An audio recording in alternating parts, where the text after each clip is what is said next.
की अम्मी फातिमा बिनते अब्दुल्ला फरमाती हैं। हेलो दोस्तों, अस्सलाम वालेकुम। उम्मीद है कि सब खैर व आफियत से होंगे। आपने मोहम्मद सब के नबी या मोहम्मद सब के लिए सीरीज़ का पार्ट 4 हिस्सा तक आपने देख लिया होगा, ये मुझे उम्मीद है। अगर आपने नहीं देखा है तो इस चैनल के प्ले लिस्ट में चले जाएं और मोहम्मद सब के नबी उसमें आप 1 2 3 4 देख ही लीजिए। ये इस सीरीज़ का 5वां हिस्सा है, यानी पार्ट नंबर 5 है। इसको आप गौर से ध्यान से देखिए और पूरी उम्मत मुस्लिमा को देखना चाहिए।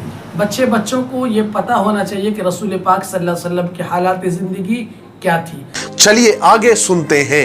हमने तीसरे हिस्से में ये भी सुना कि सरकार दो आलम सल्लल्लाहु अलैहि वसल्लम का जन्म कैसे हुआ, पैदाइश कैसे हुई, और आपके पैदा होने यानी जन्म होने से पहले अल्लाह तबारक व तआला ने दुनिया में अलग अलग निशानियां बता दी थी कि एक आखिरी नबी इस दुनिया में आने वाला है, इस दुनिया में कदम रखने वाला है। वैसे भी जितनी भी आसमानी किताबें उस वक्त मौजूद थी, सब के अंदर साफ साफ ये बात लिखी हुई थी, ये पेशन गोइया थी कि नबी आखिरुज़्ज़मा यानी आखिरी नबी आने वाले हैं और सबको उनकी पैरवी करनी है। बहरहाल उस्मान बिन अबिल आस की अम्मी फातिमा बिनते अब्दुल्ला फरमाती हैं कि हुजूर की पैदाइश के वक्त मैं हजरत आमिना के पास ही मौजूद थी। उस वक्त मैंने देखा कि तमाम घर नूर से भर गया और बाहर देखा तो आसमान के सितारे जमीन की तरफ बिल्कुल झुक रहे हैं। यहां तक कि मुझे गुमान हुआ, मुझे ऐसा लगा कि सितारे कहीं जमीन पर न गिर जाए। यह इस बात का इशारा था कि इस दुनिया से शिर्क और जहालत का अंधेरा अनकरीब खत्म होने वाला है और नूर हिदायत से पूरी जमीन और पूरी दुनिया रोशन होने वाली है। हजरत आमिना ने सरकार की विलादत के वक्त एक नूर देखा था जिससे मुल्क शाम के महल रोशन हो गए थे। यह भी इस बात का इशारा था कि मुल्क शाम भी बहुत जल्द फतेह होने वाला है। चुनांचे मुल्क शाम तो आपकी जिंदगी में ही फतह हो गया था। कहते हैं कि उसी रोज सुबह में मक्का से सैकड़ों मील दूर यसरब में एक यहूदी आलिम एक टीले पर एक पहाड़ी पर चढ़ गया और जोर जोर से चिल्लाकर यहूदियों को जमा करने लगा कि ए यहूदियों। ये सुनकर सारे यहूदी जमा हो गए। उसने पुकार कर कहा, क्या तुमको पता है आज रात पैगंबर आखिरुज़्ज़मा अहमद नाम का सितारा तुलू हो गया है और वो इस दुनिया में तशरीफ ला चुके हैं। मैं आप लोगों को गारंटी से कहता हूं। और उसी रोज मक्का में भी एक यहूदी तिजारत के लिए, बिजनेस के लिए आया हुआ था। उसने कुरैश के कुछ लोगों से पूछा, क्या आज रात कोई बच्चा पैदा हुआ है तुम्हारे यहां पर? तो कुरैश ने कहा कि हमें नहीं मालूम। तो यहूदी ने कहा कि अच्छा जरा पता करके आओ, तहकीक करके आओ, क्योंकि मुझे लगता है मेरे इल्म के हिसाब से कि आज रात इस उम्मत का नबी आज पैदा हुआ है। और उसके दोनों शानों के दरमियान यानी दोनों कंधों के दरमियान एक निशानी है और वो 2 रात तक दूध नहीं पिएगा। लोगों को बड़ा ताज्जुब हुआ। लोग फौरन मजलिस से उठे और पता करके आए। तहकीक की तो मालूम हुआ कि अब्दुल्ला के घर एक लड़का पैदा हुआ है। यहूदी ने कहा कि चलो मुझे भी चलकर दिखाओ, मुझे भी देखना है। यहूदी आया, आपको देखा, आपके चेहरे के नूर को देखा और दोनों शानों के बीच यानी दोनों कंधों के बीच वो नबूवत की निशानी देखी, वो मोहर नबूवत देखी तो बेहोश होकर गिर पड़ा। जब थोड़ी देर के बाद होश आया तो कहने लगा, हाय हाय हाय हाय, नबूवत अब बनी इसराइल से चली गई।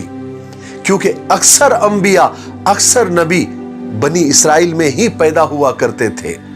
और कहने लगा वो यहूदी कि ये लड़का कुफ्र शिर्क पर ऐसा हमला करेगा जिसकी खबर मशरिक से मगरिब तक फैल जाएगी।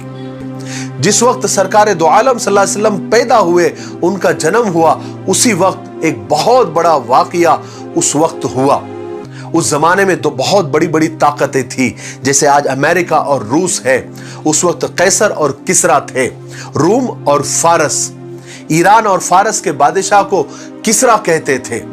उनके महलों में अचानक जलजला आ गया, अर्थक्वेक आ गया और उनके महल के 14 मजबूत कंगरे, बहुत कीमती कंगरे जो बहुत मजबूती से लगे हुए थे, उस जलजले की यानी तेजी की वजह से वो कंगरे जमीन पर गिर गए। और रूम के बादशाह जिसको कैसर कहते थे, उसका जो आतिश कदा था, यानी जहां पर आग जलती थी और हजारों साल से मुसलसल आग जल रही थी, वो आतिश कदा रोशन था, अचानक बुझ गया और दरियाए सावा जोश मारकर बिल्कुल सूख गया। जब सुबह हुई तो किसरा बहुत परेशान हुआ, लेकिन उसको यह भी खबर मिल गई कि फारस का जो आतिश कदा था वो भी बुझ गया। तो किसरा और परेशान हुआ। उनके जो बहुत बड़े आलिम थे, बहुत बुजुर्ग थे और मर्जुल मौत यानी सकरात के आलम में थे और आखिरी सांसें ले रहे थे, वो उसने जाकर उनसे ये सब चीजों की, ये जलजले की और ये कंगरे गिरने की, दरियाए सावा सूखने की और आतिश कदा बुझने की, ये जो अजीब अजीब जो वाकयात हुए, इसकी वजह पूछी। तो उस राहिब ने, उस आलिम ने मरने से पहले कहा कि याद रखो, जब दरियाए सावा सूख जाए और फारस की आग बुझ जाए तो समझ लो कि उस हस्ती ने इस जमीन पर जन्म ले लिया है जो अब तुम्हारी हुकूमत का तख्ता पलट कर रख देगा। अब तुम्हारे आखिरी के चंद दिन बचे हुए हैं हुकूमत के। इतना कहकर वो राहिब, वो आलिम मर गया। बहरहाल वहां पर जैसे ही अब्दुल मुत्तलिब को अपने पोते के पैदा होने की खबर लगी तो खुशी खुशी बूढ़ी टांगों से दौड़ते हुए हजरत आमिना के घर पर गए।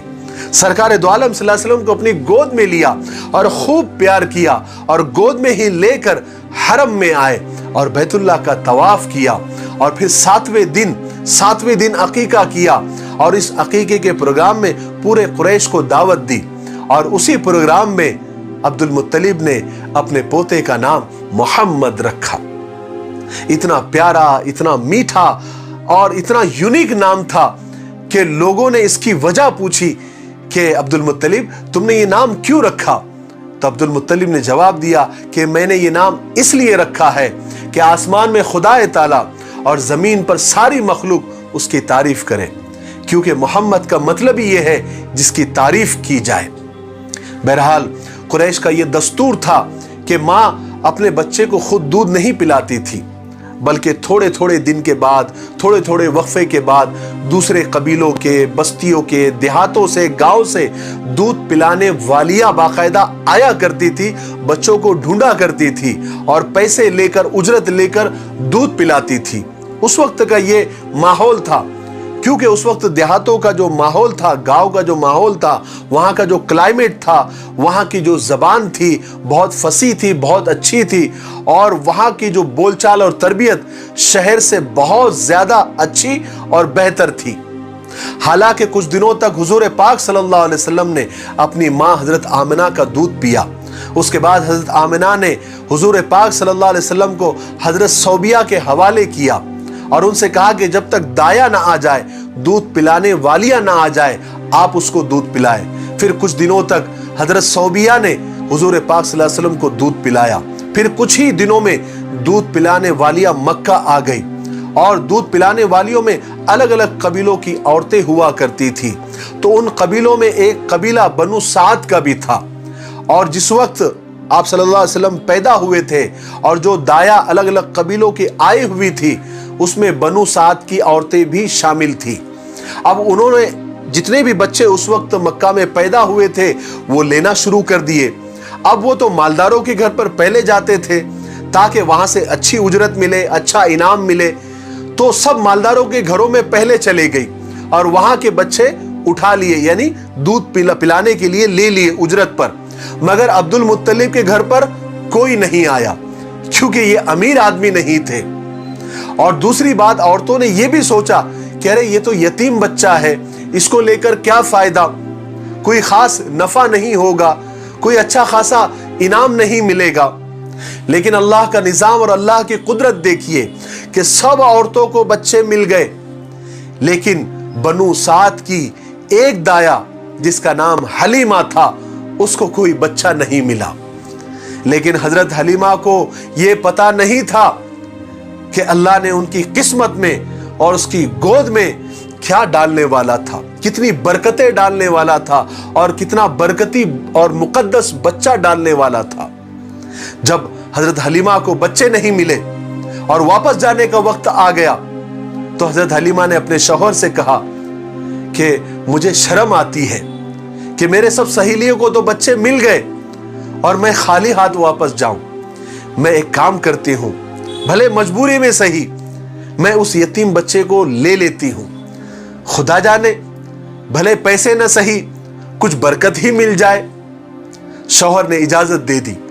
उसके बाद दाई हलीमा हजरत आमिना के पास आ गई और उस मुकद्दस बच्चे को लेकर वापस अपने कबीले में आ गई। हालांकि उन दिनों में अरब में कहत साली यानी दुष्काल पड़ा हुआ था और दुष्काल की वजह से और कहत साली की वजह से जानवरों के थनों में दूध नहीं बचा था। खुद औरतों के सीने में बड़ी मुश्किल से दूध उतरता था। उनके खुद के बच्चे बिलबिलाते थे। हालांकि दाई हलीमा बहुत ही गरीब, बहुत ही कमजोर और दुबली पतली औरत थी। उनके सीने में इतना दूध कम था कि वो अपने बच्चे का भी पेट सही से भर नहीं सकती थी। लेकिन हलीमा कहती है कि जब मैंने सरकार दो आलम यानी उस मुकद्दस बच्चे को लिया तो हमारी हालत एकदम से बदल गई। मेरी सूखी छातियों में दूध उतर आया, क्योंकि जब मैंने सरकार को अपने सीने से लगाया तो मेरी हैरत की इंतहा न रही। मैंने देखा कि मेरी छातियों में इतना दूध आ गया और इतना प्रेशर से दूध आने लगा कि मुझे ऐसा लगने लगा कि कहीं बच्चे को ठसका न लग जाए। फिर ताज्जुब की बात यह हुई कि हुजूर ने तो खूब सैर होकर दूध पिया। उसके बाद दाई हलीमा कहती है कि मेरे बेटे ने भी खूब सैर होकर दूध पिया, पेट भर कर दूध पिया, हालांकि वो हमेशा खाली पेट ही रहा करता था। हमारी ऊँटनी, उसके थन दूध से भर गए। हमने भी खूब सैर होकर ऊँटनी का दूध पिया, हालांकि हमने कई जमाने से पेट भरकर इतना दूध नहीं पिया था। दाई हलीमा कहती है कि ये बच्चा इतना मुकद्दस, इतना बाबरकत था कि जब हम मक्का से चलने लगे तो हमारा एक मरियल सा गधा था जो बहुत कमजोर था, हमेशा काफले के पीछे चला करता था।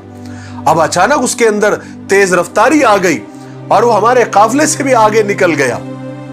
हजरत हलीमा कहती है कि मेरे शौहर मुझ पर रश्क करने लगे। काफले वाले, मेरी सहेलियां मुझ पर रश्क करने लगी और कहने लगी, हलीमा ये बच्चा बड़ा बरकत वाला है। हलीमा तू तो बहुत खुशकिस्मत है कि तुझे ये बच्चा मिल गया। जब हम अपने घर पहुंचे तो हमारी बकरियों के थनों से दूध टपक रहा था। हाय हाय क्या बरकतें थी। हजरत हलीमा कहती है कि हमारे बकरियों के थनों से दूध टपक रहा था और गांव के सारे जानवर सूखे ही पड़े थे। गांव के लोग भी हमारी हालत पर रश करने लगे और जहां हमारे जानवर चरते थे वहां खूब घास आ जाती थी। लोग अपने जानवर हमारे जानवर के साथ चराने लग गए। जब उनके जानवर हमारे जानवरों में मिल जाते थे तो खूब वो भी चरते थे, वहां भी घास आ जाती थी। और खुदा की कुदरत ऐसी हुई कि गांव के सारे जानवरों के थन दूध से भर गए। हजरत हलीमा कहती है कि मेरी ऊँटनी भी बहुत कमजोर थी, लेकिन जब मैं हुजूर को लेकर चलने लगी तो वो भी दौड़ने लग गई, उसके अंदर भी ताकत आ गई और इतनी तेज रफ्तार दौड़ने लग गई कि सबसे आगे निकलने लग गई। हजरत हलीमा कहती है कि मुझे खुद इन बातों पर यकीन नहीं आ रहा था कि ये सब क्या हो रहा है। रिवायत में आता है कि जब हजरत हलीमा सरकार दो आलम सल्लल्लाहु अलैहि वसल्लम को दूध पिलाती थी तो आप सिर्फ एक तरफ से ही दूध पीते थे, दूसरे हिस्से को मुंह नहीं लगाते थे। आप वो हिस्सा अपने रजाई भाई यानी हजरत हलीमा के बेटे अब्दुल्ला के लिए छोड़ देते थे।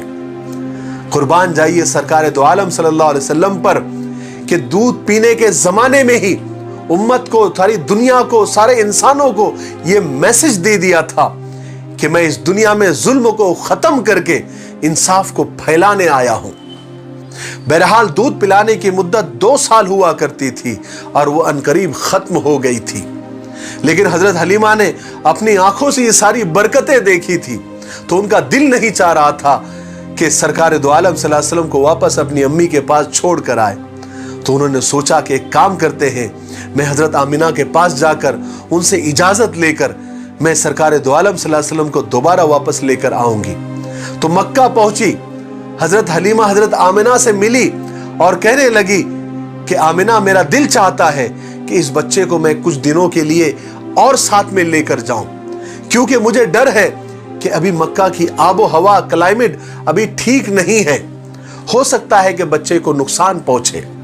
पहले तो हजरत आमिना ने साफ इनकार कर दिया कि नहीं, मैं नहीं भेजने वाली, अब मुझसे जुदाई बर्दाश्त नहीं होती। लेकिन हजरत हलीमा का इसरार बढ़ा, बहुत ज्यादा प्रेशर डाला, तो हजरत आमिना ने इजाजत दे दी। तो हजरत हलीमा खुशी खुशी सरकार दो आलम सल्लल्लाहु अलैहि वसल्लम को दोबारा वापस लेकर अपने गांव आ गई। बहरहाल आज के लिए इतना काफी है, क्योंकि वीडियो काफी लंबा हो रहा है। हम छठे हिस्से में आपको बताएंगे कि दाई हलीमा ने जब सरकार दो आलम सल्लल्लाहु अलैहि वसल्लम को दोबारा गांव लेकर आई तो ऐसा कौन सा वाकया हुआ, ऐसा कौन सा हादसा हुआ जिसको देखकर लोगों को लगा कि सरकार दो आलम सल्लल्लाहु अलैहि वसल्लम का कत्ल तो नहीं हो गया, आप इस दुनिया से चले तो नहीं गए। वो कौन सा वाकया था, वो हम आपको छठे हिस्से में आपको बताएंगे। तब तक आप अपने वादे पर कायम रहे, और ये वीडियो को आप अगर आपने देख लिया है तो इसको 5 लोगों तक जरूर शेयर करें, ताकि ये मालूमाती वीडियो और ये सरकार दो आलम सल्लल्लाहु अलैहि वसल्लम से मुतालिक जो सही इंफॉर्मेशन है वो हर अपने पराये तक और नॉन मुस्लिम भाइयों तक और आज की नौजवान नस्लों तक आप सल्लल्लाहु अलैहि वसल्लम की पूरी जिंदगी उनके सामने आ जाए, ताकि सरकार दो आलम सल्लल्लाहु अलैहि वसल्लम से मुतालिक जो मीडिया ने और जो इंसानियत और इस्लाम के दुश्मन हैं, जो गलत फहमियां उनके दिमागों में डाल कर रखी है, वो क्लियर हो सके, साफ हो सके। मुझे उम्मीद है कि आप ऐसा जरूर करेंगे।